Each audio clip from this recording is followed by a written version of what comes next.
Well, we're here at the European Growth Summit here in Amsterdam, and with us today, three specialists. We're going to talk about leadership. First, David Marquet, former nuclear submarine commander, book author, and speaker. Jan Willem van Crevel, Dutch entrepreneur, CEO of COO, I must say, at IT company AIMMS. And Pieter van Osch from Spark Education, host of today's Growth Summit. Welcome.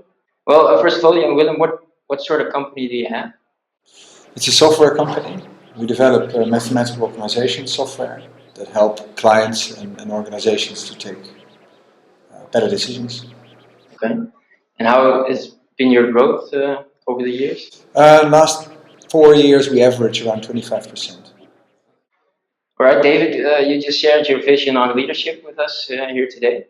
Can anyone be a leader? Yeah, oh yeah. Yeah. Not only are leaders not born, I actually think that the way we're born genetically pushes us into being bosses, not leaders. Genetically, as mammals, you put two mammals together, what's the first thing they do? They create a hierarchy.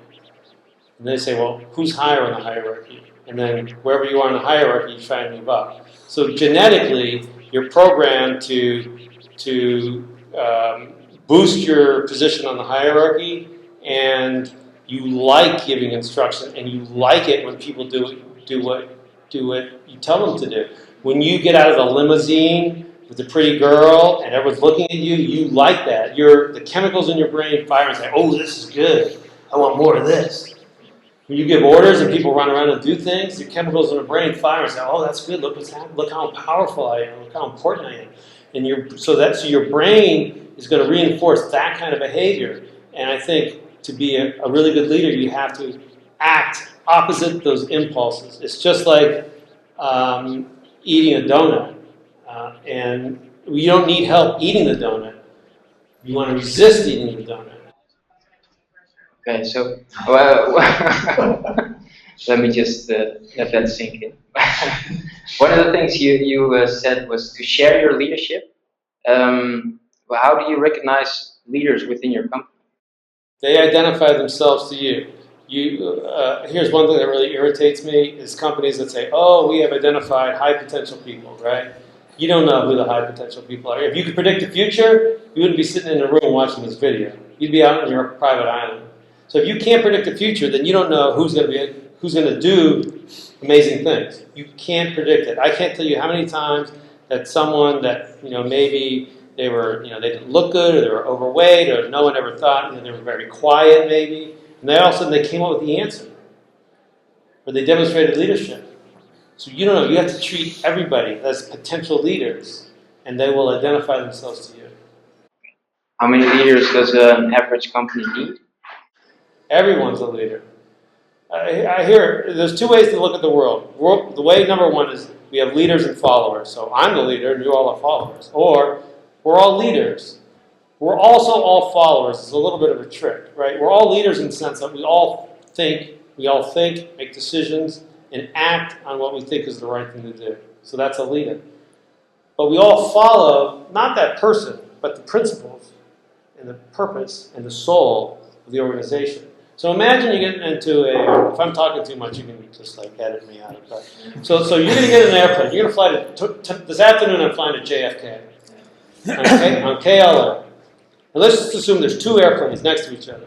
And I go into this airplane, and there's a pilot and a co-pilot. And I ask the co-pilot, Jan Willem will be my co-pilot, I say, hey, Jan Willem, what's your job?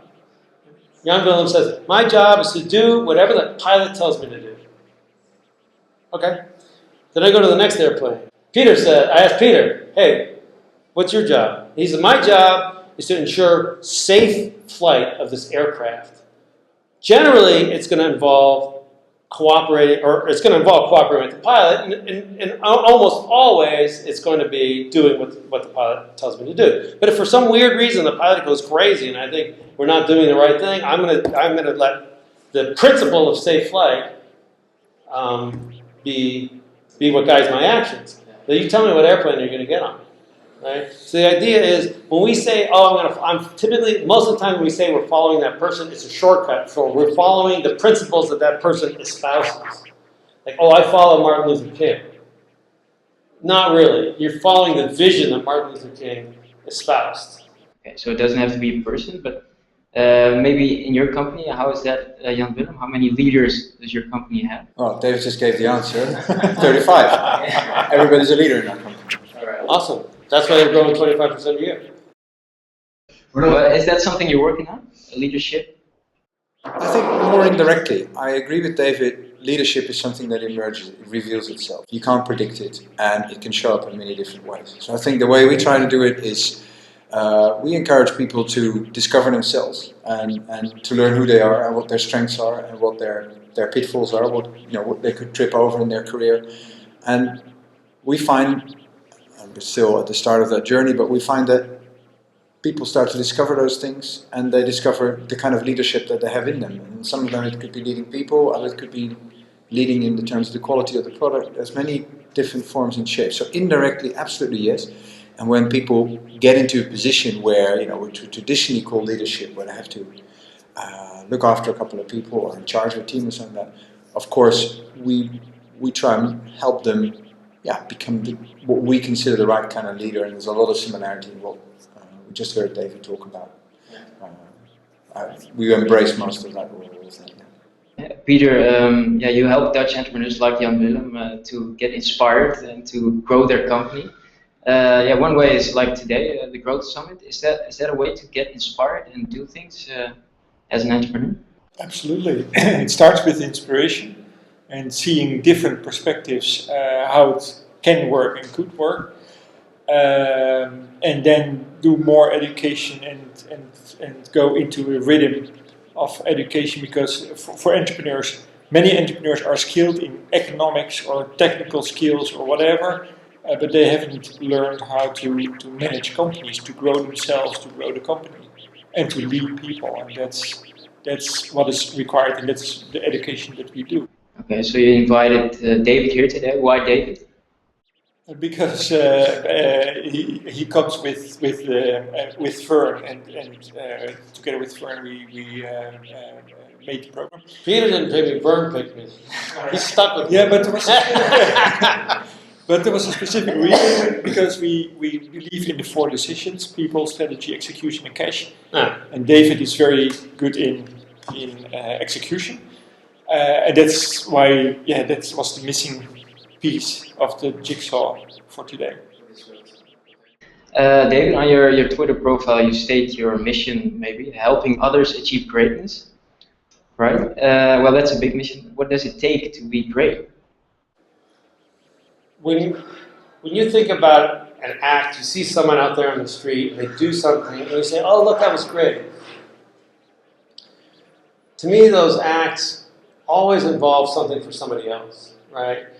So we don't say, "Oh, look, that person made all this money for themselves. Oh, wasn't that great?" Right? We don't really care. But when people do things for other people, that gives us a sense of, "Oh, that's greatness." And so I think, as humans, we're wired.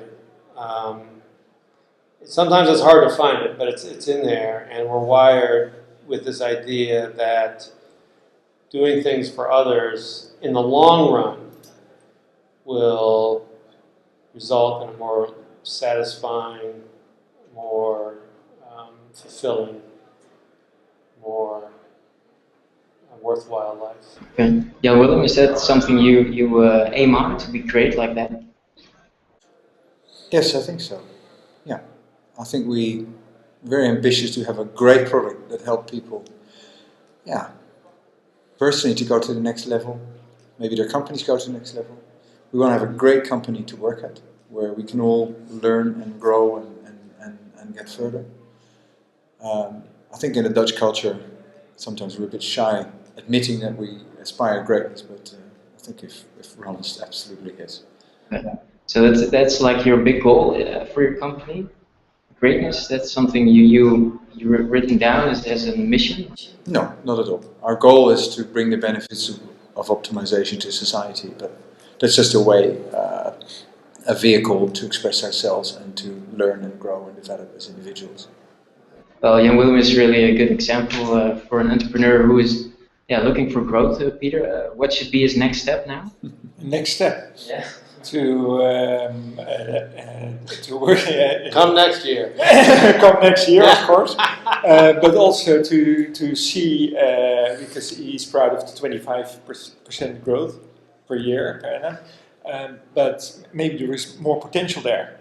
And I think the next step is to recognize what can he accelerate, can the company accelerate, and so if so, what is required. So to always be eager to look what the next step is, and that's we are actually working on it right now. So I'm very happy to do that. Okay, David, maybe some final advice for Jan Willem. Where do you think he can improve his company or his vision on leadership? Sounds like he's doing pretty well to me. Okay, so do nothing, just go. Be yourself. I didn't say do nothing. Keep doing. So yeah. So I had to turn my ship around. My ship is going in the wrong direction. If you're going in the right direction, don't turn around. Keep going in the direction you're going. Right. Okay. Well, thank you all for sharing your vision on this subject, and good luck today.